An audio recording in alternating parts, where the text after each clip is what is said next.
DawgNation. Good morning. I'm Brandon Adams, and this is DawgNation Daily, the daily podcast for Georgia Bulldogs fans, presented by Merriweather and Tharp. Jam-packed with a big show. Are you like me, and maybe you're not, but I'm excited about a weekend of being at home and maybe getting a chance to see some games and enjoy some of that kind of stuff, hanging out with some friends perhaps, and looking forward to all of that. So we're going to talk a little bit more today about Tennessee, Oklahoma. We're going to talk a little bit about another SEC game that I think starts to get more interesting as we get closer to it. We've also got two great guests on the program today.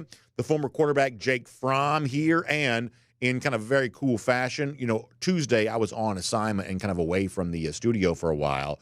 That meant I had to miss my interview with Jake, but Kaylee Mansell steps in today, does a great job with Jake. So we'll let you hear that as a part of our program today. Also, Terrence Edwards, as you've come to expect on a Thursday. It's been fun having him back the last few weeks. And to kick things off, if Georgia's going to make a big championship push, if they're going to make a big run towards this postseason, then obviously one of the things that has to happen is you got to have some very big-time players and some big-time performances sort of step up on both sides of the ball. Then we have evidence here today that might be happening when it comes to one name on defense in particular. We're going to tell you what we know about this and have a lot of fun together today. So we're glad to have you with us for it. It is DawgNation Daily, the daily podcast for Georgia Bulldogs fans, presented by Merriweather and Tharp, and it begins right now. Today's episode of DawgNation Daily is brought to you by Merriweather and Tharp, your source for Georgia divorce. Find them online at georgiadivorceteam.com. Presented by DawgNation.com, this is DawgNation Daily, the daily podcast for Georgia Bulldogs fans. Here's your host, Brandon Adams. It's one of the oldest cliches in the football book, but the notion that big-time players step up in big-time situations, I sort of feel like, go back to when I was a kid, and back then, the only kind of like football talk sometimes we had was like NFL Today on CBS or whatever, like the Fox NFL Sunday became, and some of that kind of stuff. And that's just like, the former player, the analyst, like sits down there and says, hey, big-time players step up in big-time situations. But, sometimes that's how things, cliches become cliche because they are, to a certain extent, true. And I think in the case of the Georgia Bulldogs, maybe some of that is perhaps happening at the exact, right time, that you may be seeing for Georgia right now a player stepping up at the exact right time, becoming the sort of big-time star, team leader, impactful performer on the field that obviously has a chance to do some very big things for Georgia. And the guy that I'm talking about here is a guy that we talked about earlier this week. That's the linebacker, Jalon Walker. You'll remember after a really good game on Saturday against Kentucky, Kirby Smart had some nice things to say about him in the post-game press conference. We played that for you earlier here this week. And also kind of interestingly, and this is one of the things that happens when you are playing a game on Saturday night in kind of prime time, sometimes more people are home. If you've seen the TV ratings, there were darn near 7 million people watching Georgia's win against Kentucky on Saturday. So big TV ratings. We've been a little bit critical at times of the ESPN family of networks and how much ABC as a network brings to Georgia. Well, this particular case, it did seem to bring some extra eyeballs, so credit the Alphabet Network for that, I guess. But the point is, when extra folks are watching, sometimes famous people are among that, and Micah Parsons, one of the very best defensive players in the NFL, was kind of also watching in on this too. And he kind of bragged on Jalon Walker, talked about how impressed he was in kind of a brief social media message the other day. And so, after a good game against Clemson and a good game against Kentucky, all of a sudden people are talking about Jalon Walker. And look, if you're Georgia coach Kirby Smart, obviously you're always going to be a little bit hesitant to sort of embrace some of the hype around your players. And you probably think people like me kind of blow this stuff up and make it more than it needs to be. And, maybe sometimes that's the case here. But I think it's also important, when it comes to like the biggest games you're going to play, and Georgia for a lot of the rest of the season, all they're going to have are really big games. You've got to have kind of star turns from some of your players. You've got to have big-time players making big-time performances to really have a chance to win those games. In other words, if you don't have a collection of guys who are being noticed for how good they are, who sort of have the look of kind of football superstars, if you don't have a collection of those guys, then you're probably not beating Alabama on the road. You're probably not beating Texas on the road. you're probably not making a push towards a national championship. So if a guy like Jalon Walker is suddenly getting some attention, some people would call it hype, but that has a negative connotation. I don't think it's hype. I just think it's due accolades, as the kids say today, getting his flowers because of the fact that all of a sudden he is playing the way that top players on the Georgia defense should seemingly play. And by the way, it's not just a media type like me or an NFL star like Micah Parsons. Apparently, Jalon Walker's own teammates are noticing some of that there as well. The Players Lounge will do this thing where they'll bring the Georgia players together, give them a chance to sort of talk with each other.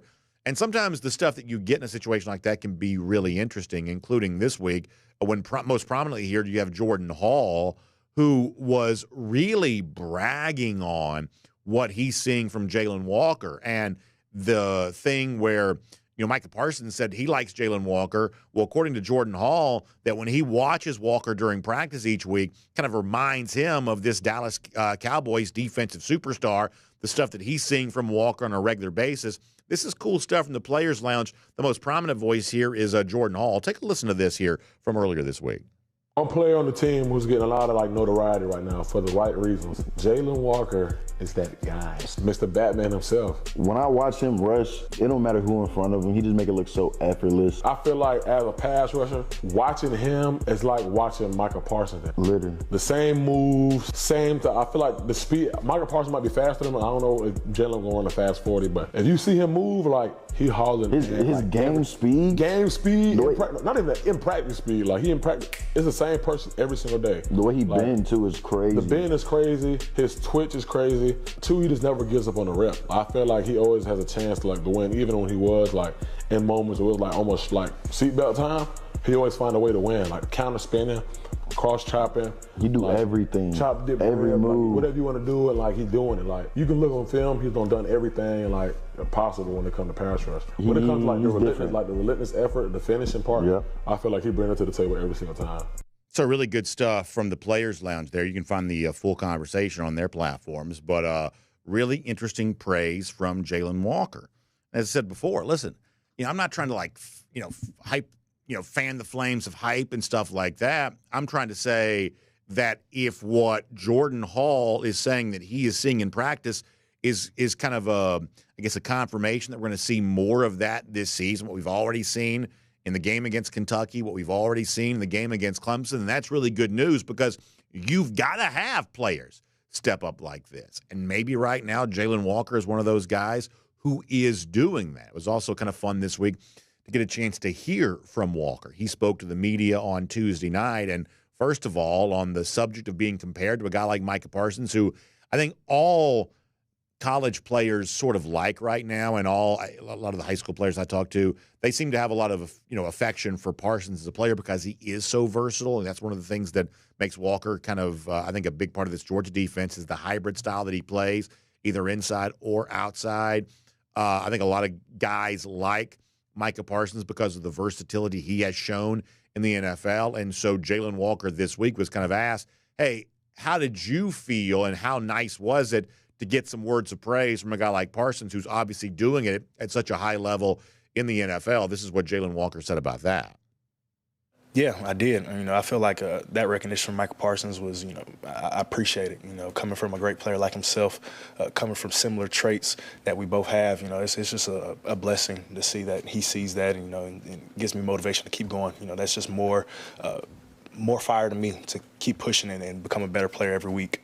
Boy, I don't know how you couldn't like Jalon Walker as a player. Just a good dude, a very good player, just everything you want. And anytime you hear him speak, I think that's just reinforced so much so. And, my agenda on this is pretty obvious. And look, I love the fact that Walker is versatile. I love the fact that he can play inside, that he can, move around, do a lot of things, that he seems to have the sort of sound fundamentals that Georgia requires of its defense, that Kirby Smart in particular kind of demands of his defensive players. I like all of that, of course. But the thing that I really like from Jalon Walker is, as Georgia tries to get back to being the kind of havoc-wreaking, dynamic defense that probably would have defined its national championship era, especially the 2021 team, Walker is the guy right now that seems to, whether because of Mikael Williams' health or, other things kind of going on with other guys, Jalon Walker right now seems to be the guy who's about the closest to perhaps sort of unlocking and unleashing that level of pass rush that I just think is going to be really important if Georgia kind of gets after these very good quarterbacks that Georgia's about to play over the course of a series of weeks here, that a guy like Walker could be so dynamic when it comes to a pass rushing situation. And by the way, earlier this week, he also talked about that there too, is the fact that he sort of fancies himself as a very good pass rusher and certainly wants to show that to the world every time he goes out there on a Saturday. More from Walker on that topic. I feel like I'm just playing football out there. When the opportunity's gifted to me, I go get it. That's just what I do. Being a high motor player, I like to go get the quarterback. So once I get the opportunity, the shot to do so, I just do it. He likes to go get the quarterback, and I can say on behalf of Georgia fans, we like it when Jalon Walker goes out and gets the quarterback. And listen, here's the thing. Let me tell you why this matters in particular when you start thinking about 2 weeks from now. We are all locked in on getting ready for that game against Alabama in 2 Saturdays. It was not a great game, obviously, for Georgia last year against Bama, a game in which Georgia suffered a disappointing loss. But you'll remember, Jalon Walker had 2 sacks that day. And, oh, my. How much does Georgia need that again 2 weeks from now? How much does Georgia need Jalon Walker to find 2 sacks of Jalen Milroe again? That we would say in that game at the time, maybe just didn't quite get after the quarterback on a regular basis as much as they possibly could. And that may be true for the team overall, but it wasn't really true for Jalon Walker there that day. And if Georgia's going to have its best chance of victory 2 weeks from now, it feels like Walker's going to do some of that kind of stuff again. Doesn't it? Doesn't it sort of feel like he's going to do some of that stuff again? Well, the good news is, based on the way that he's played against the 2 Power 4 opponents that Georgia's seen thus far this season, Kentucky on Saturday, a ranked Clemson prior to that, this is one of the most dynamic defensive players in the country here right now. Not just Georgia partisans like myself noticing that, completely objective observers like Micah Parsons sort of saying the same thing. And seeing Walker take that performance to the next level against Alabama 2 Saturdays from now, man, that could really be a absolute recipe for victory. My name's Brandon Adams, and this is DawgNation Daily, the daily podcast for Georgia Bulldogs fans. We're presented today by Meyer and Tharp. Glad to have you with us no matter how you're getting to us today. Let me also say this. This is a little bit of a warning. Coming up in a couple of minutes, I'm going to do something here. I've sort of noticed a conspiracy theory that I'm either the smartest guy in the world because I've recognized what nobody else has seen, or I am completely unhinged and crazy. I'm going to let you decide for yourself on this here coming up in a moment. We'll do that here in just a few seconds. But prior to that, let me remind you that we're brought to you today by our friends at Merriweather and Tharp, your source for Georgia divorce. And how much fun was it on Saturday? We're there in Lexington getting ready for that Georgia-Kentucky game, and you look over, and all of a sudden, there's my friend Bob Tharp from Merriweather and Tharp, his wife Ashley, their wonderful kids. Yeah, there you go. How about a little shot there of Bob there for the dog walk, me on hand there on Saturday there as well. Love seeing the Tharp family. I'm telling you right now, this is one of the things that I love more so than anything else, is the fact that so many of the people that support our show are just like really big supporters of UGA, and our friends at Merriweather and Tharp are. And on the weekend when it's time for Georgia football, man, they're having a great time, and they're just loving everything about Georgia football, traveling to go see the team play in Lexington. But obviously Monday through Friday, they're back hard at work, helping you through, a very challenging time if you find yourself going through the divorce process. And listen, that's what life is, right? It's the good times, the bad times. It's everything in between, all mixed together, all happening simultaneously. That's just sort of what life is. And Merriweather and Tharp obviously understands that. So while they're getting ready for Georgia and Alabama and excited about all of that, they are also ready to grind it for you here right now when it comes to a divorce situation, if that's what you find yourself going through. And I think one of the cool things about Merriweather and Tharp, over the course of years of hearing so many people tell their story about what scares them and confuses them about the divorce process, they've been able to shape some of their service to help serve you in a situation like that. And one of the things they continually hear is the idea of, well, how much is this going to cost me? divorce already brings up a lot of anxiety about your finances, the actual cost of paying for the divorce process could perhaps be kind of mixed in with all of that. And so Meriwether and Tharp has heard that.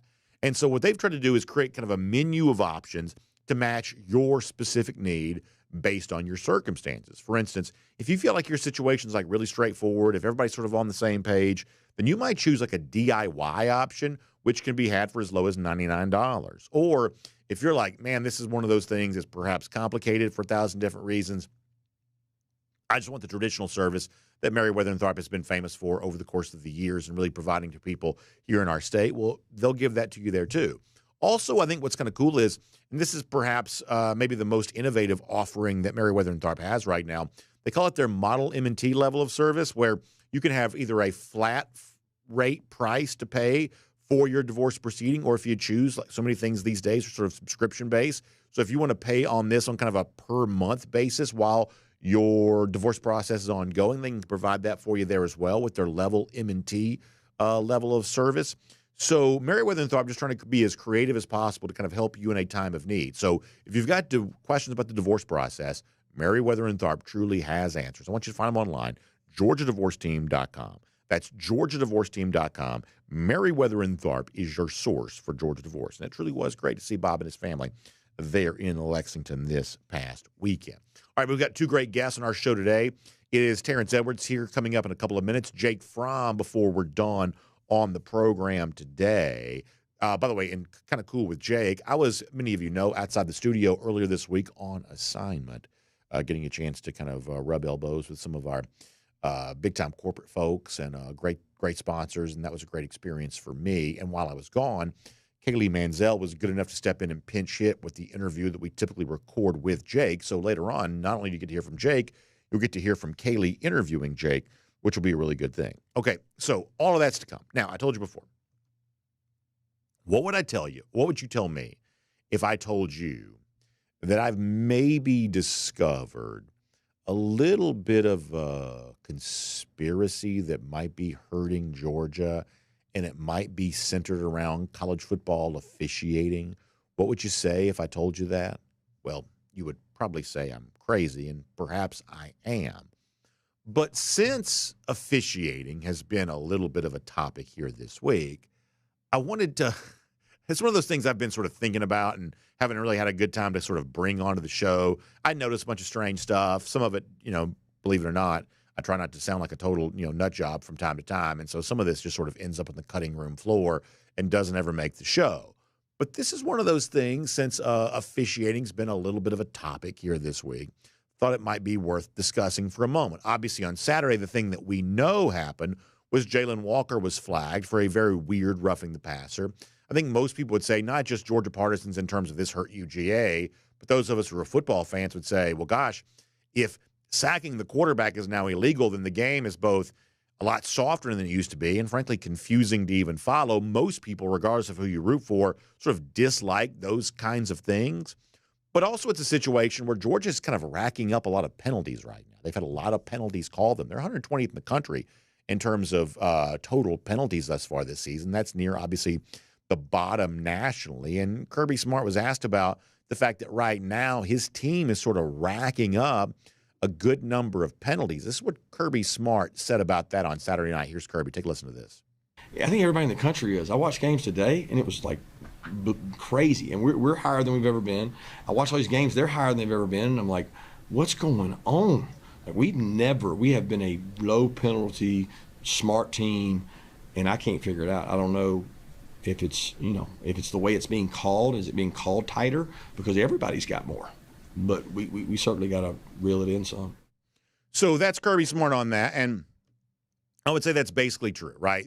Georgia has sort of weirdly had more penalties thus far. Kirby says there are more penalties being called across the board. I don't know if that's true or not. But this is one of those things where sometimes it just sort of happens. Like, hey, got a little bit, kind of out of control, a little out of the pocket, whatever else, started getting some more penalties. And right now, Georgia is just sort of, I don't know if you call it sloppy or what, but uncharacteristic, and they've had more penalties called on them than they sort of typically have near the bottom of the country.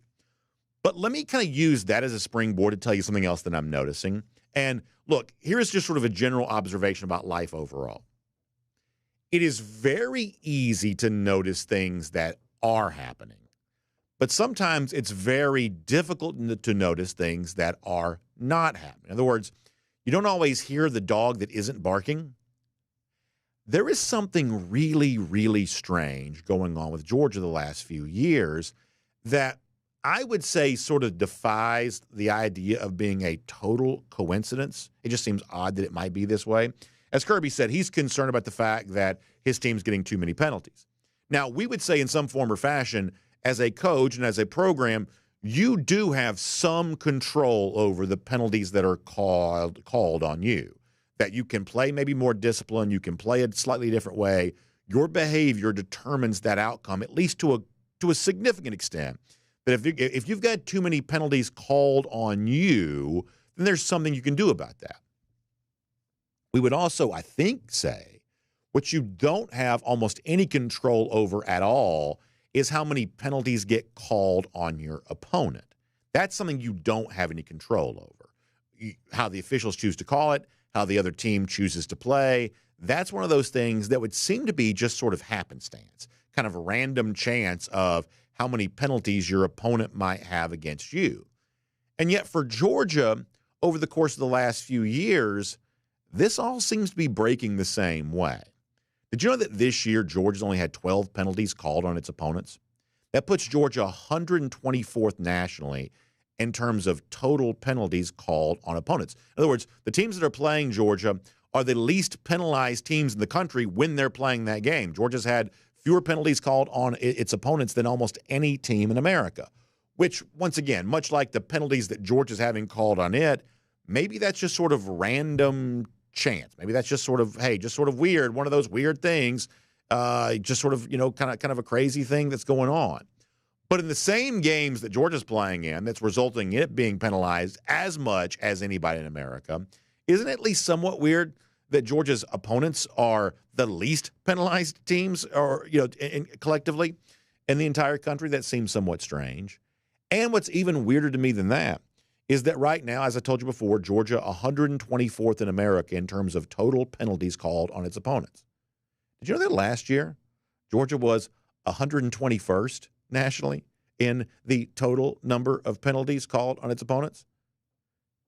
Isn't it at least a little bit weird that 2 years in a row, Georgia's opponents have played the most disciplined brand of football possible, absolutely in no way kind of veering into the penalty territory, that Georgia just somehow, they've happened to schedule both in the SEC and out of conference, just the most disciplined teams in the world, and somehow, some way, Georgia just seems to never get any kind of penalties called on its opponents.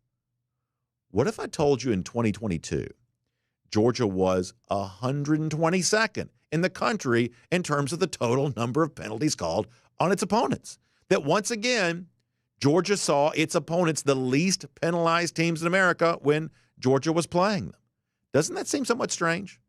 Now, what's also a little bit weird to me about this as well, that if you go back and look at 2021, and that particular season, Georgia was like right in the middle. It was like 70-something in the country in terms of the number of penalties called on an opponent. And in the previous full season prior to that, I always kind of throw out 2020 just because of a weird year. But in the 2019 season, Georgia was sort of also right there in the middle, like 70-something in the country in terms of the total number of penalties called on the opponent. Now, here's where the conspiracy theory comes in. You could make a case based on that narrative that if you had to make a guess about where you would land in terms of the total penalties called on your opponent, given the fact you have no control over that, it's seemingly totally random. Obviously, guessing that you would fall somewhere in the middle nationally would be a pretty good guess. In 2019, that's where Georgia was. In 2021, that's where Georgia was. But then lo and behold, Georgia wins a national championship. And then suddenly, every team that Georgia plays for the next 3 years is all of a sudden penalty-free, almost, in the games which they play Georgia. Doesn't that get to be a little bit weird at a certain point? Now, let me say one thing before we kind of end this, because while I'm sure I probably sound like your crazy uncle on this, it's not my intention to say that all of this is designed to get Georgia specifically. It's really not. And All of this stuff is also like readily available online. You can go to the website cfbstats.com and look at this for yourself. Just simply click on opponent penalties. The weird thing here for the last 2 years, if you look at like, say, 115 and below, it's not just Georgia. It's Ohio State. It's Texas. It's Michigan. This year it's Penn State. It's Florida State. It's Miami. I think it's really interesting that the teams that have gotten the fewest penalties called on their opponents this year are the 2 SEC teams with the best national championship odds to begin the season, the 2 ACC teams with the best national championship odds to begin the season, the 3 Big Ten teams with the best national championship odds to begin the season. And if you go back and look at 2023, you should do this for yourself. Do your own research. We're okay with doing your own research. Do your own research on this. The year before, some of the same teams, Texas, Ohio State, Georgia, were also some of the teams that saw their opponents the least penalized in America. Obviously, this isn't definitive proof of anything, but it seems a little bit weird to me. Does it seem weird to you? That is Around the Doghouse here today on DawgNation Daily, presented by Merriweather and Tharp. All right, busy show for us. It's Jake Fromm before we're done. But for now, how does Georgia fix its offense? How do you get ready to go win in Tuscaloosa? Let's talk about all of that with our good friend Terrence Edwards, the former Georgia wide receiver, here today on DawgNation Daily, presented by Merriweather and Tharp. From Athens and across the SEC or wherever the recruiting trail may lead, here's a DawgNation.com insider. Always great to have Terrence Edwards as part of the program, and Terrence is a sharp guy. He knows the offensive side of the ball as well as anybody. Great coach, great wide receiver. Terrence, we saw the Georgia offense not play particularly well against Kentucky on Saturday. Team still finds a way to win the game. Georgia, though, not perfect offensively. How do you think they fix that here moving forward? What would your recipe for all of that be? As I tweeted during the game or at halftime, I think it comes down to the players' execution. A lot of people probably want to put the bulk of the responsibility on the play caller, which is Mike Bobo. But once a play is called, the players have to go out there and take responsibility and execute some of the play calls that is called. And I saw a lot of plays where we left plays out on the field, not because of it was a bad play call, it was the execution of the play call. I saw some perennial blocking from some of the tight ends that wasn't great. So I think as players, they have to play better. And depending on what the play call is, they have to go out and execute that play call. Yeah, I mean, I think that's certainly a very fair point. And to kind of go to that, one of the things that I've had people kind of bring up to me is, boy, right now it doesn't look like the receivers are creating separation with defensive backs, things like that. And sometimes maybe that's true. Sometimes maybe the perception of that's not quite as true as it seems. I always say I don't pretend to know more about this stuff than I necessarily do. Judging the results is probably something I'm better suited to do overall here. Is there more that can be done pre-snap to get receivers more open so the passing game can be more prolific? Or is this on the receivers to, for lack of a better phrase, just do a job here and find a way to create that separation for themselves? It's both. I think there's a lot of ways that you can scheme players open. There's a lot of ways which you can motion and shift so guys won't get pressed so much. But I just think at the end of the day, the receivers that we have in just got to do a better job. If that's the case, I didn't see or necessarily believe that receivers not creating separation. I just think as a whole, the all 11 has to play better because if the offensive line is not blocking, Carson doesn't have an opportunity to find his receivers or go through his progression to find an open guy. Sometimes receivers probably just have to do a better job of showing that they've created separation. But I saw in this game, I saw receivers open. I saw their opportunity. I think it was a double post at the halftime. Carson just plain out missed. I think Dylan Bell wide open on the post route. So, there's a lot of factor that goes into why the offense wasn't as successful. And sometimes you got to give credit to Kentucky's defense. So I want to ask you about Carson Beck. You and I have talked about him already. And the thing I keep saying is, listen, I'm going to be really careful not to put myself out there too much because, honestly, I think that Carson Beck's got some really good football in him before this season is done.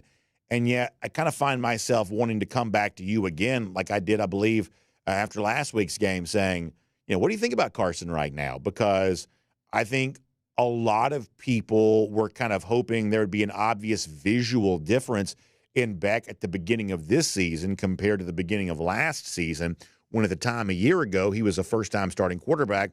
Now he's more experienced and kind of one of the prohibitive favorites to get all these accolades at the end of the year, and it probably hasn't been that as of yet. I believe, as I said, really good football is still ahead of him, but a lot of, Georgia fans are curious from a guy like you of, what it is that you're seeing from Carson and maybe what it's going to take for him to kind of fully unleash his potential in these very big games that are now about to come up.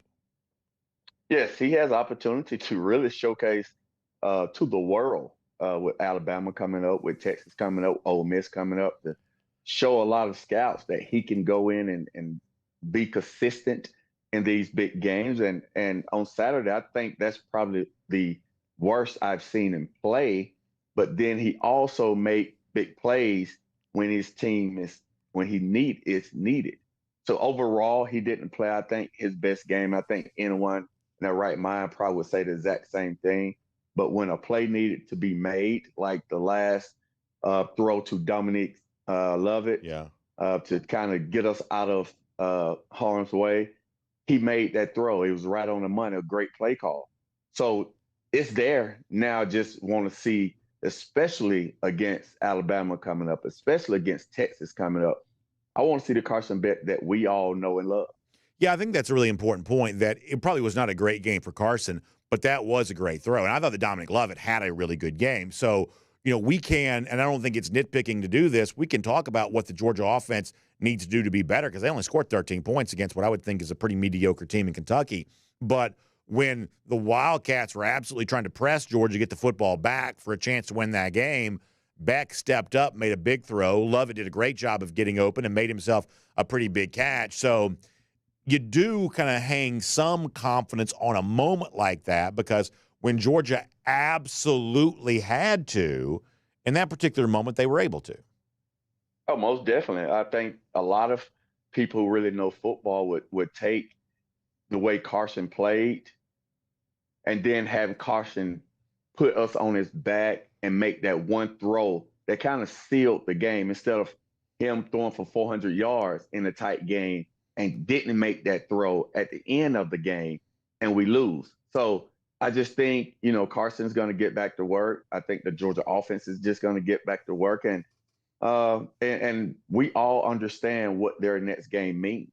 They have a week off to really prepare for Alabama. And I think Carson's just going to get back to work and continue to work on this game. This offense is going to get back to work and continue to be explosive. And I think we have a lot of good receivers on the outside. I just think we have to use them in better situations. Like Kobe Young, I think, has to be used more. Yeah, he's a mismatch problem. So I would like to see some of those guys get put in positions to use their talent.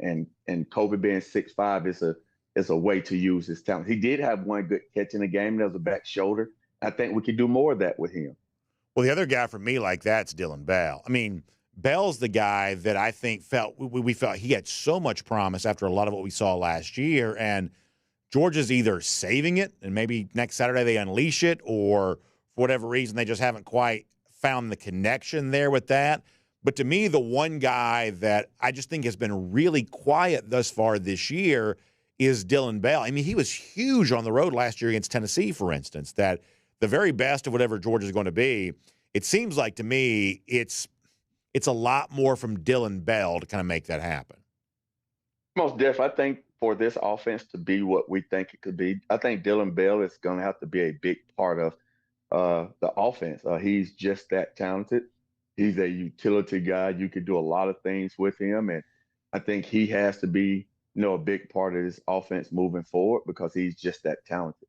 So I want to ask you about Alabama here for a moment. I want to go back in time. When Georgia plays Alabama next Saturday, it'll be the first Georgia game against Alabama without Nick Saban in a whole long period of time, obviously. I guess, 2003, was the last time that Georgia played Bama in which Saban wasn't the coach for Alabama. But Y'all went to Tuscaloosa in 2002. One of my favorite games from your era as a player. Really fun game, big-time battle, and a huge road win for Mark Richt at Alabama. I'm curious of your memories of that because, the Alabama mystique then certainly wasn't what it would become with all the winning that Nick Saban would bring to the Crimson Tide just a few years later. But winning at Alabama was still a big deal back then. How much do you remember your team's win in Tuscaloosa back in 2002 and what turned out to be an SEC championship season for the Dogs? Yes, I just remember with the man enough quote. Yeah. That Georgia wasn't man enough to go down to Tuscaloosa and beat them. And that stuck with us the whole week. I think that kind of gave us some really bulletin board material and some motivation to go down there and do what we did and beat a really, really good Alabama team who finished 10-3 that year. And I think that was a staple win that helped us and propelled us to go and win an SEC championship because that was a tough, grueling game. It was back and forth. It was a SEC heavyweight fight. And that's the same thing that I expect next Saturday, even if Nick Saban's there or not. Alabama is still, Alabama. They still have really good players. They have really good coaches. So it's going to be an opportunity for this Georgia team to put a staple on their season and let's see what they're made of as a whole. And I know what Kirby is going to bring to the table now is along with the players. Can they go to Tuscaloosa and win just like we did in 2002? Will they be man enough? Will they be mentally strong enough? And I believe they will. Boy, I think that's awesome. And how awesome is to see the celebration video there. Terrence Edwards, Benjamin Watson. That's good stuff right there. That's a nice throwback to looks like a Sugar Bowl, I believe, if I'm looking at that correctly. So that is really fun stuff indeed. So to kind of drill down that was my last touchdown in college football. Man, how about that? And that's against Florida State, right? That's the Sugar Bowl against Florida State. That's against Florida State in the Sugar Bowl. Yes, that's my last touchdown catch in my college career. For those of you who are listening podcast radio, we're looking at some cool, fun video of I think a great era for Georgia football, and obviously kind of a standard bearer for what this era has now kind of become there as well. So to drill down this a little bit further, what is it going to take to beat Alabama in 2 weeks? What would your keys to victory be? I mean, we're going to have so much time to talk about this, and goodness knows we'll beat every storyline to death, I promise you. But when you look at it, I mean, what's either the missing ingredient for Georgia they got to find? What do they got to do more of? I mentioned Jalon Walker a little earlier, having him continue his performance. But what's that recipe for really getting it done against the Crimson Tide? It's going to be plain and simple. Let's get our injured guys healthy. Mm-hmm. I think if we get our injured guys back with Michael Williams and he has the opportunity with Jalon to put pressure on Miro. We know what type of quarterback he is. He's an electric, dynamic, dual threat quarterback. So we're going to need everyone present and healthy to contain him. And then we got to score points. I don't care if it's 3-0, 2-0. We just have to score one more point than they do. And the offense have to just make timely plays when their number is called. I don't see it as one of those opportunities where it's going to be a 40-50 game. It's going to be, I think, in the 20s. Both decent defenses is very well coached. So it's just who's going to make the most plays when the opportunity is called. And I think Georgia offense is going to have a chip on their shoulder, just the way that they played and how people now is, talking about the offense and what can they do against Alabama. So they're going to have a chip on their shoulder. So it's going to be up to all healthy guys getting healthy and making plays when your name is being called. Terrence, awesome stuff. Always appreciate that. And for people who want to find more of you online, Terrence Edwards Wide Receiver Academy, how can they do that and connect with as you said, you're talking football during the game. You're obviously working with great players on their way to the college level. How can they connect with you on that? Yes, you can find me on all social media platforms at Terrence Edwards Wide Receiver Academy. Terrence, I really appreciate your time today. Thank you so much. We'll look forward to doing it soon. Thank you. Let's take a look around the rest of the league. This is SEC Through. Man, I tell you this. I'd love to find somebody to give me another man enough quote. I wonder who that'd be. Back in 2002, it was Pat Dye on the Feinbaum Show, back when Feinbaum was just a radio show. And it was only available in Alabama. But that thing traveled around the globe. And I talked about conspiracy theories a little earlier. The conspiracy theory on this has always been Pat Dye, the Georgia grad, was he goading Georgia as a way of helping Georgia, or was he just trying to give the early 2000s version of a hot take on the radio show? And obviously, Coach Dye's no longer with us. I think late in life, he did, I don't want to say he changed his story, but the story certainly evolved to, oh, yeah, man, I was trying to help Georgia that day. I don't know that that's the way it was certainly covered back then, but, man, that thing was everywhere. And that's early-ish days of the internet, certainly pre-social media. We had internet on, like dial-up and on our laptops and our, desktops. We didn't have internet on our phone back then, to give you an idea of how long ago that was. So you're almost left to wonder, well, how did stuff go viral back then? Like, because that went viral, but like, how did it go viral? Because we didn't have, the mechanisms we have to make stuff go viral now. So who would be the version of Coach Dye now that can make that go viral? Could we get Dan Mullen to say that? I wonder if Dan Mullen would say that. Total heel, can we coax Mullen into saying, I don't think Georgia's, it wouldn't be man enough, right? It would be something different now. I don't think Georgia's got the guts to go win this game. Could we get Dan Mullen to do that? I wonder if Mullen would do it. Now, truth is, Mullen's Kirby Smart has stuffed him in the locker so much, I'm not quite so sure. Dan's got the guts to kind of call Kirby out on that. But boy, it'd be nice if he did, or someone like that. Like, who else would it be? Kind of worth considering, perhaps. Hey, let's get ready to go cruise around the SEC, courtesy of Royal Caribbean. Man, I was thinking about this morning. I can't wait for a Royal Caribbean cruise vacation. Obviously, we're in the midst of a terrific season here right now, but my favorite way to wind down when it's not going on, and given no football game this weekend, I'd almost love to be doing it here right now. And the cool thing about Utopia this season is I could be at Perfect Day Coco Cay this weekend. Talk about beautiful weather, gorgeous conditions.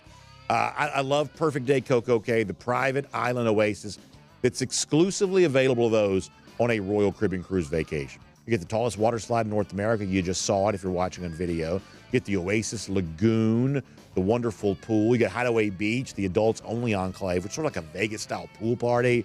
You got the Thrill side with the Thrill Water Park, in addition to all the other great things that are going on there.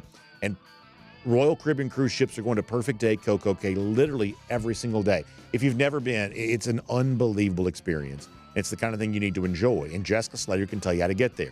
She can tell you how to search and sort of work with you to search those Royal Caribbean cruise itineraries that include Perfect Day Coco Cay. So please make sure you enjoy that. Give her a call, 770-718-9147. 770-718-9147. You can also email her, jslater@dreamvacations.com, for a lot more on that.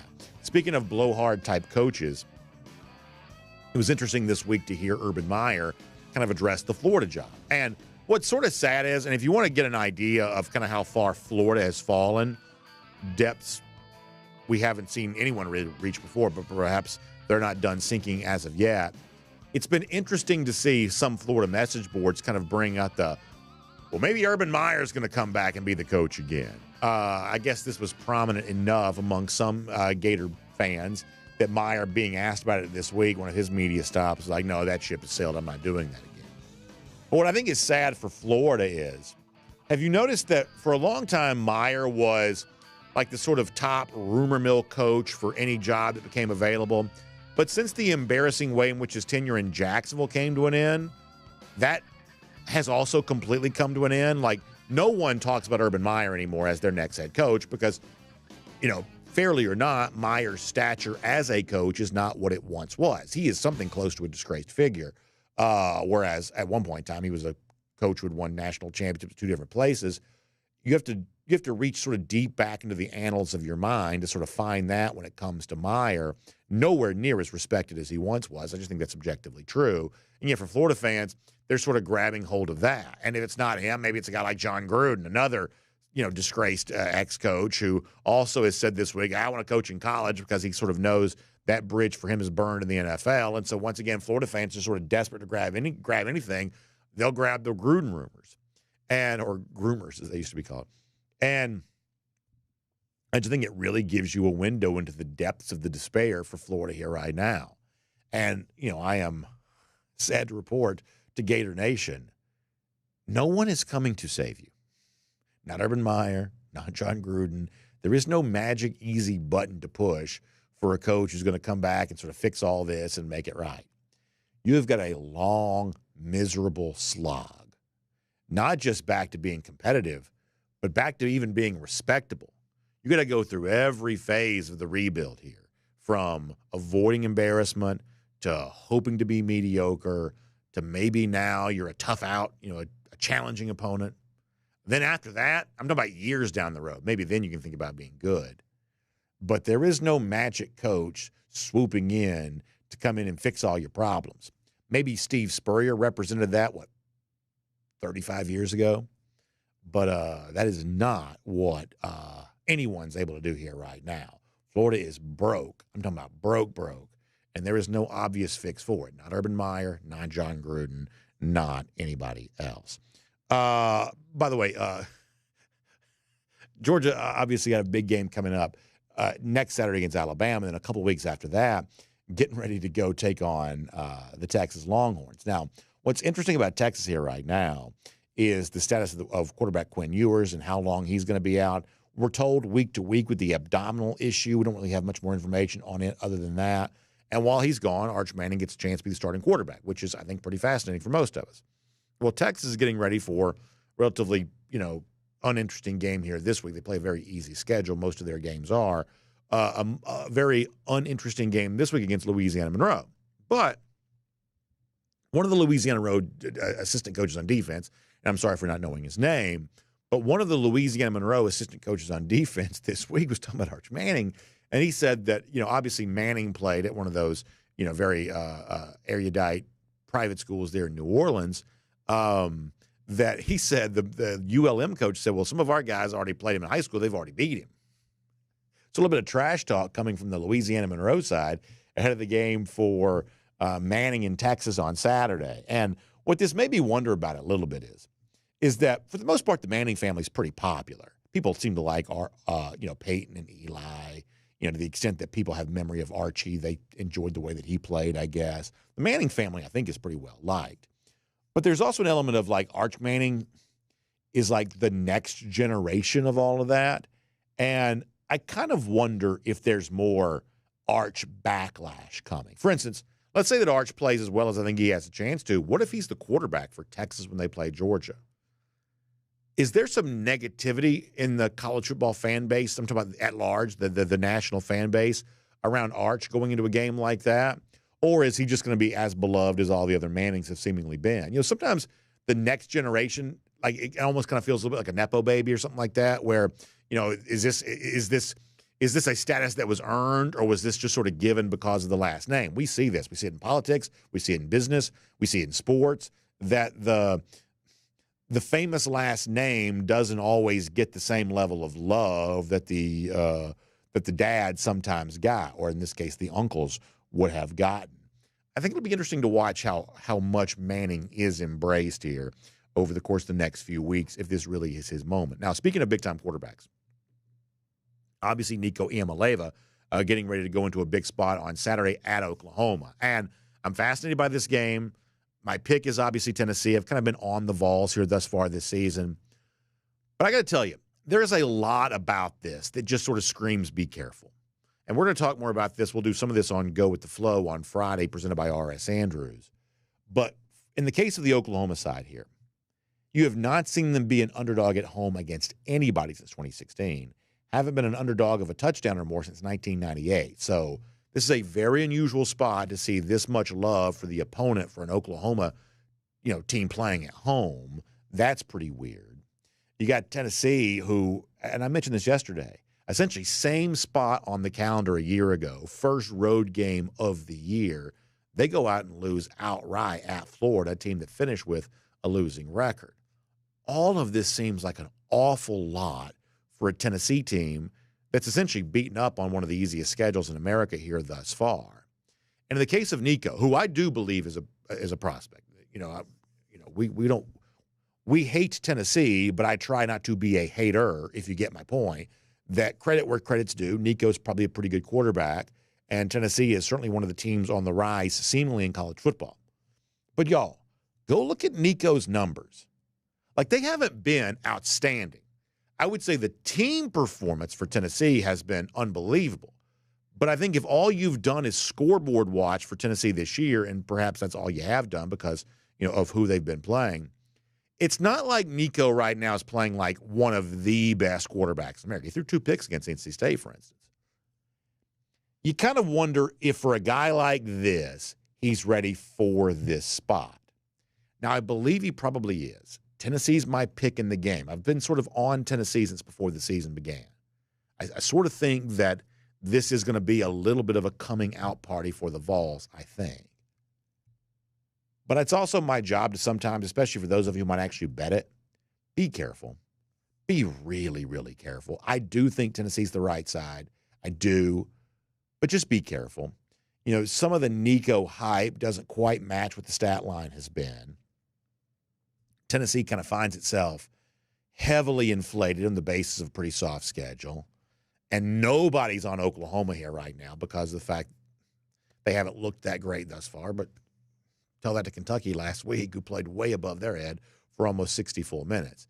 You've also got the thing where everybody sort of thinks, Josh Heupel, the Tennessee coach, was fired as Oklahoma offensive coordinator back in 2014 by Bob Stoops. Now this is his chance to sort of walk with some swagger back into the place that he was once a great quarterback, but kind of fired as a coach. Sometimes narratives don't cooperate. I think this is a fascinating game because having said all that, I still like Tennessee. I still think Tennessee's the right side. But man, be careful. Be careful. I think that's fun. I was going to do something on Arkansas and Auburn, but the truth is we're kind of going a little long here, and we got time to do that tomorrow. Here's all I'm going to tell you. I think there could be a lot of points in this game. I think there could be a lot of points in this game. Arkansas has actually been pretty good offensively. Bobby Petrino, you say what you want about him. He is making he's making a pretty big impact at Arkansas in his return to glory there in Fayetteville. Hogg's defense is not very good. That could create some opportunities for Auburn. I think there could be a lot of points in this game. And ultimately, I think this could be maybe the last chance at like a really big win for Sam Pittman. I know on paper this one seems terrible. I'm actually kind of looking forward to this game a little bit. We'll talk more about that tomorrow. We'll make that cruising around the SEC courtesy of Royal Caribbean. All right. Before we get Jake Fromm, can I do this here for a moment? I want to tell you something really cool about our DawgNation invasion to Tuscaloosa next week. So our friends at Atlanta Sports Trips have been hearing from a lot of folks because when you go to Tuscaloosa, sometimes parking can be an issue, like where are we going to park? How do you get to the tailgate? You may say, well, we had to park over here and, have to sort of travel then to get to the tailgate. Sometimes that's a little bit challenging. And so I think that's a really cool idea. And this did not really occur to me prior to any of this, but I think this is really interesting that if you want to reach out to our friends at Atlanta Sports Trips, you can find them online, atlsportstrips.com. You can also use our website for this too, DawgNation.com/tailgate. That can get you to ATL Sports Trips there as well. But perhaps on this one, maybe reach out directly. If you don't want the travel package, now this is a little bit complicated, so just hear me on this for a second.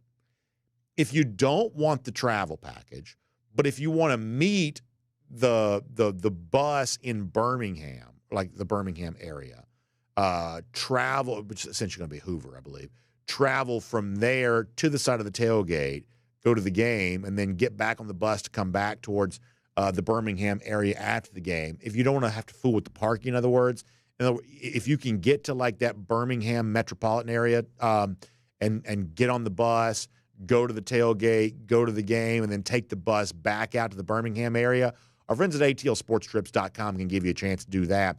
If you'd like to be a part of the tailgate, you don't need the hotel, but you do want a little bit of travel into Tuscaloosa just for the convenience of it all, they can help you out with that. Does that make sense? I think that's a really good idea. And apparently some of you have kind of already kind of considered that as an option. And so they wanted you to know that, yes, they do have that. They have that for you. So go to ATLSportsTrips.com. Find out more about that. You want to secure your tickets for the tailgate, it's DawgNation.com/tailgate. It's next Saturday. We're getting ready for it. You know, without getting too specific here, it is going to be a wild day in Tuscaloosa. I'm talking about just like SEC craziness on steroids times 1,000. I can't wait for it. I mean, I just love the madness of the whole thing. I'm thrilled about it. So we want you there for our Dawg Nation Invasion. First 150 to sign up, get a Dawg Nation Invasion t-shirt. By the way, that's looking sharp. That's looking good here right now too. So get locked in on all of that. And hit me up if you got questions. I'll try to point you in the right direction. Now, though, I'm going to point you in the right direction. How about the former Georgia quarterback Jake Fromm with Kaylee Mansell pinch hitting for me as a part of a Kroger Fresh Take? And here on Dawg Nation, it's time for our Kroger Fresh Take with the former Georgia quarterback Jake Fromm. I mean, what a time to be alive it is when I get to interview Jake the week after the Kentucky game. Obviously a lot of concern, but you know better than anyone what it's like to play in the SEC. How would you rate Georgia's performance from this past Saturday? Yeah, it definitely wasn't easy on the eyes. It's not what we wanted to see, from a fan base standpoint, but a win is a win. And then if you kind of look back to last year, right, the first road SEC game last year was against Auburn in Jordan-Hare Stadium. And honestly, the Dogs should have lost that game. And so you can make the argument that they should have lost this one. I think this is a great kind of get your mind right. Hey, let's focus on the things we need to focus on. We're not as good as we think we are yet. And I think this will get them back on track and ready to obtain the goal of winning an SEC championship and then winning a national championship. So after the Clemson game, you put it on the coaches to let Carson be Carson. What did you make of the game plan against Kentucky? Yeah, so this one's kind of tough for me. I thought the first game, hey, man, let's open it up. Let's let Carson do what he needs to do as a quarterback. And then in this game, I'm still a little bit of both here, but there was definitely plays where I think Carson could have made, right? The almost pick six, that hit the ground. Hey, man, that was just an easy, quick out to the field. We got to be able to pitch and catch that one. That post ball where he kind of got out of the pocket. He had that one deep down the middle of the field. Hey, man, if we hit that one, that might be a completely different game. That might just be the little bit of boost that we need on that sideline to really get us going. So that's just the way it is as a quarterback. Hey, man, when things are good, you get all the praise. And when you don't play as well, you definitely hear about it. So that's just the nature of the beast, and I expect him to come back and respond very well in this next game. So let's talk about Carson's response, because now you've got 2 weeks to prepare for what could potentially be one of the biggest away games of your entire career, a defining game.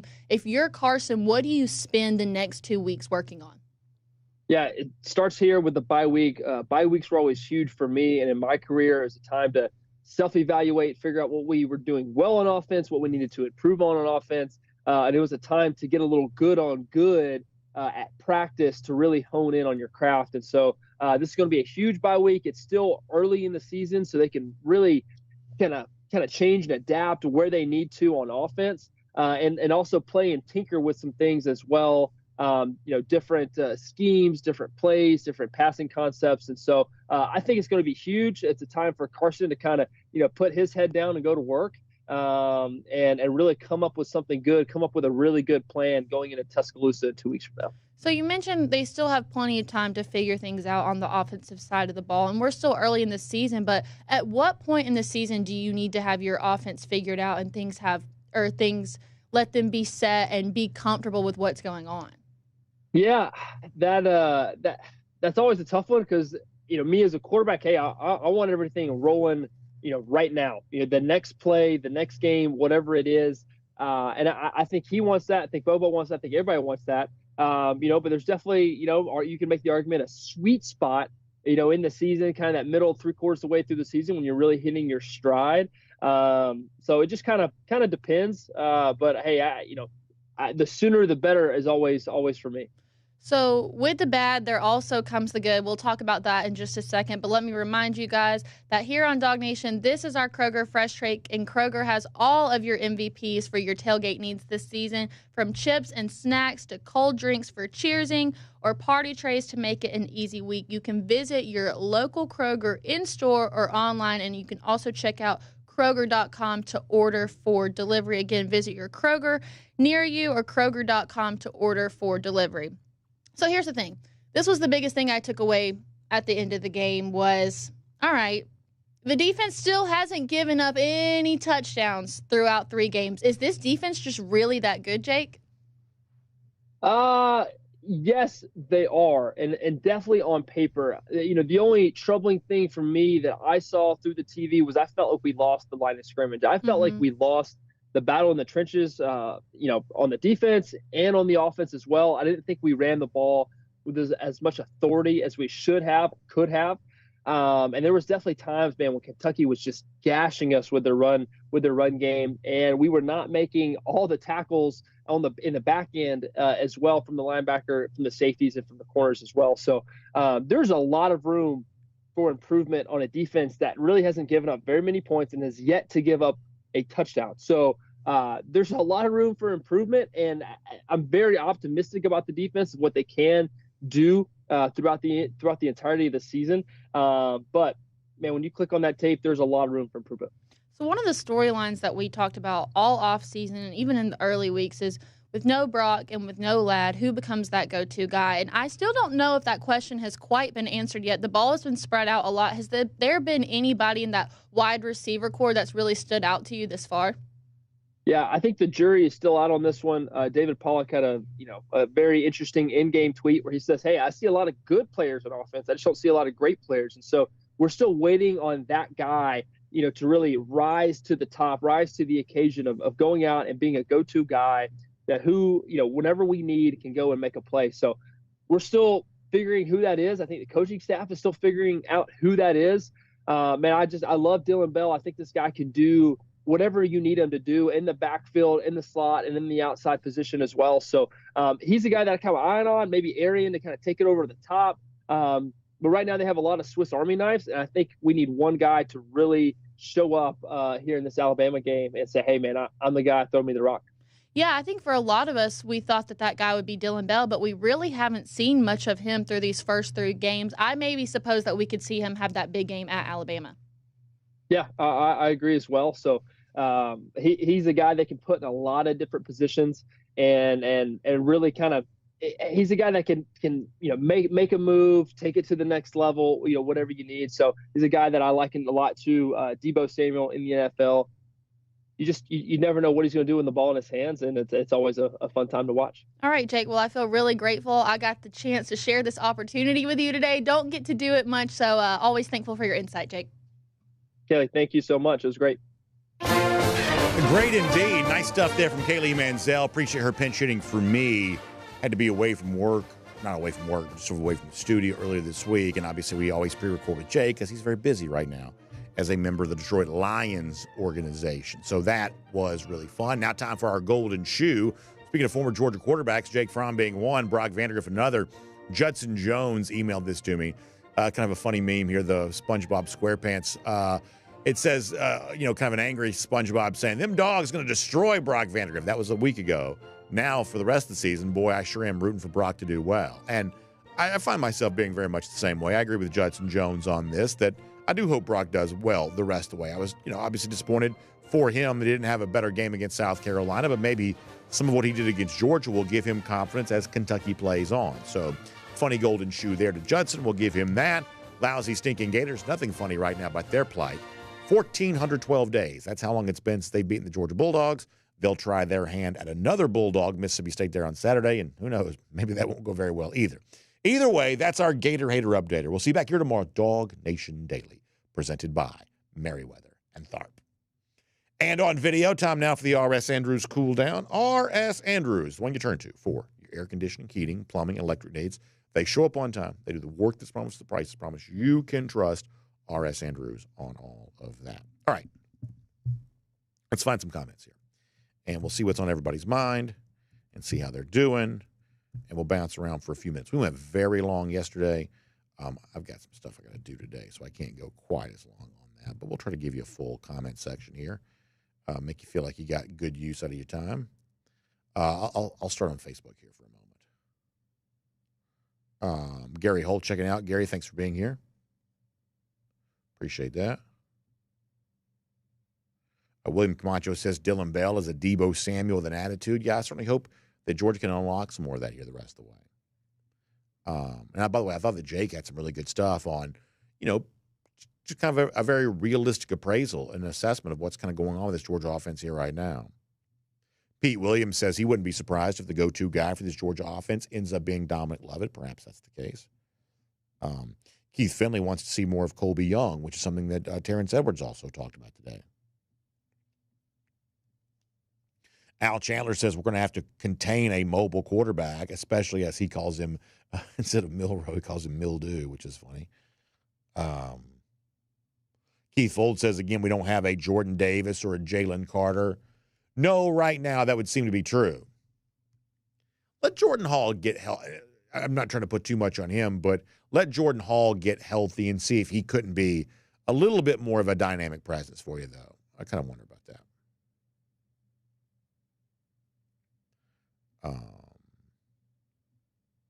Let's see what else.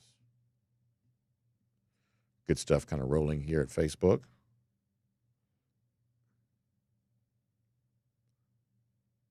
Travis McCullough wants to see Anthony Evans unleashed. Eric Ray saying the same thing. So perhaps he'll get his shot there too.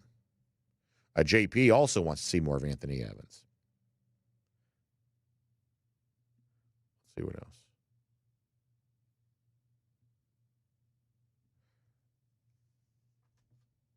DT says the offenses that Georgia's played against during this no touchdown run are just not that good, but Bama is. I don't think there's any doubt that it's a step up in competition. Yet, I still think that this defense has a chance to be a little bit of a return to the kind of stingy form it found itself in a couple of years ago. I think that's probably the case because, Georgia did give up. Like, not giving up a touchdown to Kentucky, I think, does matter. Because if Georgia had given up a touchdown in that game, they probably would have lost. So not giving that up probably matters.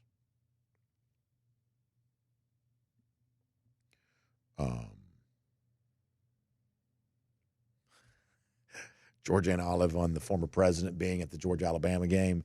Yeah, the big thing about that is that, and I don't care who you vote for, y'all have got to get into the stadium early. You got to make plans for that. Anybody who got kind of caught in that madhouse at Mercedes-Benz prior to the national championship 2017, they'll tell you about that.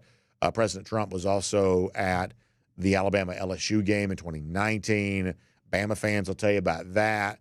It's just a really big challenge anytime a former president is on hand. There's just a lot of extra security. Maybe at times not enough, but a lot of extra security that just kind of slows everything down in terms of getting to the stadium. And that's no joke. You got to be really ready for that. Let me go to YouTube here for a moment. See how they're doing. Brodo Baggins says the fact that Texas gets into their fields when someone shows horns down is pathetic. Yeah, I think that's pathetic too. I think that whole thing is really silly. Really silly. Really silly. Randy Hood checking in from the beach, Hilton Head, South Carolina. That's awesome to see. Jonathan Aaron, I did see this, and I probably should have mentioned this. Maybe we'll do this tomorrow. Georgia's induction into this year's Georgia-Florida Hall of Fame is Bill Goldberg. Like, that's so incredible. I'm so excited about that. So excited about that. That's great. That's really going to be good. Donovan Jackson says, Dawg Nation, listen up. Just like our athletes have a next man up mentality, we must have a next game up mentality. We beat Kentucky regardless of the score. That game is over. We have to lock in for Alabama. I think you're right about that. That's what I think. You're right about that for sure. Andrew Hughes says the horns down stuff is going to be fun. Yeah, I'm sure Georgia fans will have plenty of fun with that. Andrew Hughes also says he'd take it a step further to say that there is ref bias as well as media bias. Everyone except Feinbaum some of the time. Yeah, and like the point I was making earlier is that when you look at how dramatically things changed for Georgia once it won a national championship in terms of the small number of penalties called on its opponents, that it's not definitive proof, but it is a little weird. 3 years in a row?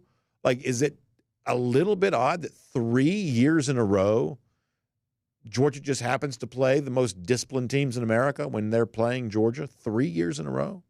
And this to me is not, well, the media, or I should say the officials, they want Ohio State to win, because the last couple of years, Ohio State's also been a team that has seen its opponents the least penalized. The teams that are ranked near the top, just all of a sudden, it just sort of seems like perhaps there's maybe a little bit of a thumb on the scale. Because Georgia winning bowl games 63-3 and national championship 65-7, we've said before, that's not good for business. And so if you can do a little something to maybe make that not quite so not quite so profound of a blowout, then it seems like everybody sort of understands what behavior is incentivized. It just sort of seems like there may be a little bit of an understanding about that. There doesn't have to be a big meeting in a room somewhere. This is the thing about certain stuff like this. There doesn't have to be a moment when all of them or they get together. They don't have to get together on this. People have wherever you work, whatever you do, you have a little bit of an intuition about what's going to please your boss. Sometimes your boss doesn't even tell you. You just sort of know. My boss would probably like it if I did this. My boss would probably like it if I don't do this. If you're a good employee, you don't really have to be told those things. You just sort of intuitively know. I'd say that's true for all walks of life there as well, that perhaps officials, if what I'm suggesting is true, they never had to be told by the supervisor of officials, and that supervisor of officials never had to be told by the whatever powers that be, hey, it'd be good if you penalized these teams who are heavy favorites, or you didn't penalize the teams they're playing against, because that's more difficult to notice. They don't have to be told that people have an intuition about what's going to benefit their employer, and oftentimes that's what they try to do. And this is why this matters to me. If they, to use the air quotes again, if they would do that, what wouldn't they do? Like, you ever think about that? If they would do that, what wouldn't they do? And I'm not talking about like fixing a game. This is not fixing a game. It's just creating a small edge. Just creating a small edge. It's like you go play blackjack in a casino. The game's not fixed, but there is a house edge. And that the longer you play, the more you kind of bump into that house edge. Well, if we're going on 3 years of, Georgia's opponents being the least penalized teams in America, it is a small edge. Now, it's not such a large edge that Georgia has. I mean, they hadn't lost a game in 3 years either in the regular season. So it's clearly not impacting Georgia in terms of the final result. But it's one of those things that I just would watch. I'd watch it more closely. And it's, as I said before, it's not just Georgia. It's the 2 top teams in the Big Ten, 2 top teams in the ACC. It's also been Texas 2 years in a row. I just watch it. And listen, maybe next year this all comes to an end. Maybe for the second half of this year it all comes to an end. Maybe this stuff sort of stabilizes. And, we see, more penalties called on these better teams. Maybe that's what's happening. We got a multi-year trend where that has not exactly been the case. I can't help but notice. I can't prove anything, and maybe it can't be proven because it's not. Maybe it's just random happenstance. There's certainly a chance that's true. But it seems a little weird to me. Let's see what else. Ducati 1098 says he's teaching high school now and got to get there early. Yeah. If those of you who are teachers, especially if you're teaching high school, that's an early wake-up call, typically speaking. So we first of all, we appreciate what you do for those students, but also glad to have you join us when you can. Colby Starter says, BA, do you know of any good D2 streaming platforms? Trying to watch the Valdosta State Blazers. No, unless they stream it themselves, like the local team, I don't know. I will tell you that one time many years ago, I did a D2 stream for ESPN Plus for West Georgia and maybe been North Alabama, maybe. West Georgia, North Alabama, maybe. And so I know that particular conference, whatever conference that was, did one game a year on stream. They streamed one game a year. Now, I don't know if there's more streaming now than there used to be, but the only college game I've ever done was that one game Division II a few years ago.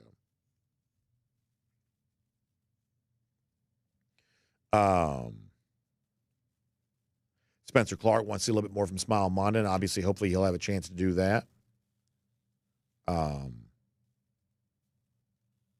Andrew Hughes on coming out on black jersey against Alabama. Well, in this particular case, I reckon you have to wear the white on the road, I guess. I think if you wear dark and they wear dark, I believe that's a penalty on every one of your players, I believe.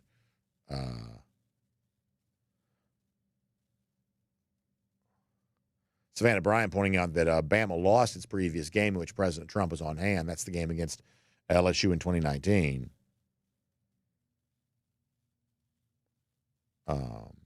DT offering some thanks to me for coming to DawgNation.com first for the cool down. Appreciate that.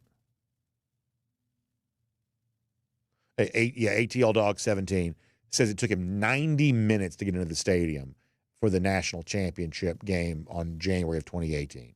90 minutes. Oh, it was real. It was raining. It was cold. It was hard. I'll tell you this. That day, I got into the stadium 2:30 p.m. Now, obviously, for fans, the stadium doesn't open nearly that early. But normally I'm getting to the stadium for an 8 o'clock game. I try to be in the stadium by about 5:30 or so. Something along those lines. That day, I was there by 2:30. And I had all these people were like, hey, come out and come to our tailgate and do stuff like that. And I was like, listen, on this particular day, I can't do any of that. Once I got in the stadium, I wasn't leaving that stadium. I was staying in the entire time because, that's a mess. That is a madhouse.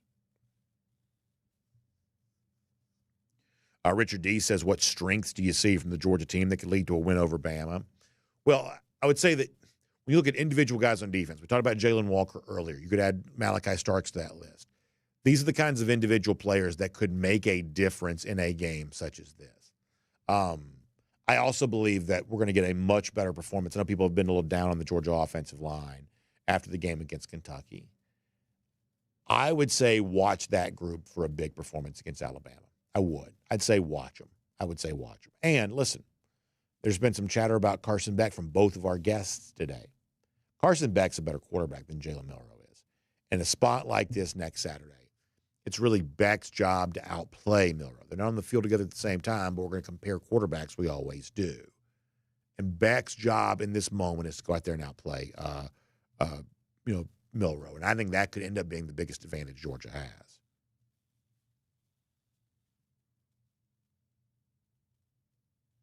DT also asking about the real silver britches. I noticed that with the Terrence Edwards video we played a little earlier. It just looks so much better. And, so help me, the company line on this has never made much sense to me, that somehow that, I guess they're the non-metallic, color is more moisture wicking or something like that, but the NFL teams still wear it. The Cowboys still have very silver-looking britches. I would say that Nike as a uniform maker has its problems. Now, it's better than some of the other issues in college football, obviously. I'd say Nike, they've ruined Major League Baseball uniforms along with Fanatics. And just the whole idea of, you can't have this because of whatever. Something about that just seems really weird to me because the NFL teams do still wear it. It looks great. Georgia would look amazing with those. Jamie Huff says the problem with the Beck-Milroe comparison is that Beck's better on paper. Milroe's been better on the field. Certainly got the head-to-head win a year ago, but I mean, and obviously this is just a sort of a best guess on my part, but I do believe that Carson's going to rise to the challenge next week. I do. And it is a challenge, and he has been challenged based on some of the conversation that's out there here right now.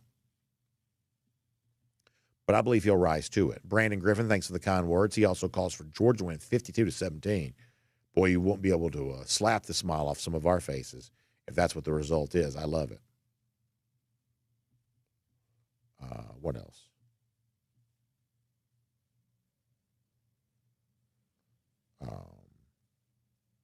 Mark Brown wants Georgia to beat him 65-3. Let me also give you this point for a second. How many of y'all have Tennessee fans in your life who've been so proud because Tennessee scored 71 points last week against Kent State? They do realize, I'm assuming they do anyway, That's only 6 more points than Georgia scored in a national championship game. That, as proud as Tennessee fans have been after scoring 71 last week, that's essentially within a standard deviation of what Georgia scored in a national championship game. So next time a Vol fan tries to front on you, just remind them of that. Yard Dog says he thinks that Tate Ratledge's absence is going to be large.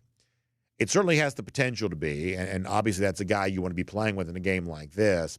I do have high hopes for Micah Morris, though. That's the kind of offensive line depth that few programs in America have. And I'd like to see Micah giving his shot. Obviously credit to Dylan Fairchild, who really won that battle to be the left guard. But Micah Morris is also, I think, potentially still a very good player. And now he gets a chance to have his moment. I'm going to really have high hopes for Micah going into that game, and he helps fill some of the void that Tate Ratledge can provide.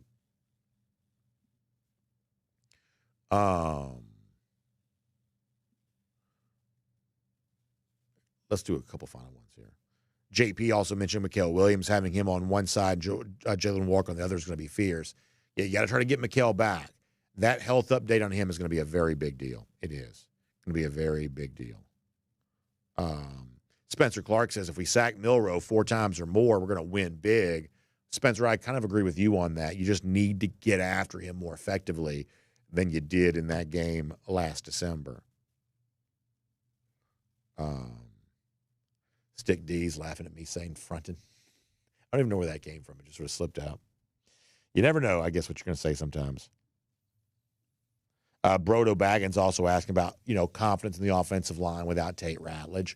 It's obviously diminished somewhat, but as I was saying before, man, I like Micah Morris. And I like the fact that Georgia's got a guy like Morris waiting in the wings to step in. That's the level of offensive line depth that most programs don't have. So you would certainly love to see Georgia utilize that to its full advantage there on next Saturday. We will see. All right, I've got to go for now. Thank you all very much for being a part of our R.S. Andrews Cool Down. I hope you have a great day. Thanks to R.S. Andrews, who makes it all possible. Don't forget, tomorrow we'll give you a sort of a extra pick. Florida and Mississippi State. We'll share some thoughts on that game, plus some best bets for the weekend as a part of our R.S. Andrews Cool Down tomorrow. All of that a precursor to Go with the Flow, presented by R.S. Andrews on the DawgNation video channels on Friday afternoon. Also, make sure you check out R.S. Andrews. It's going to be hot here this weekend. A reminder that if your air conditioning isn't working the way that it's supposed to, R.S. Andrews can help get you back tuned up to factor fresh specs. So find them online, rsandrews.com, for more on that. Y'all, have a great day. Back tomorrow, DawgNation Daily, presented by Merriweather and Tharp. We'll look forward to talking to you then.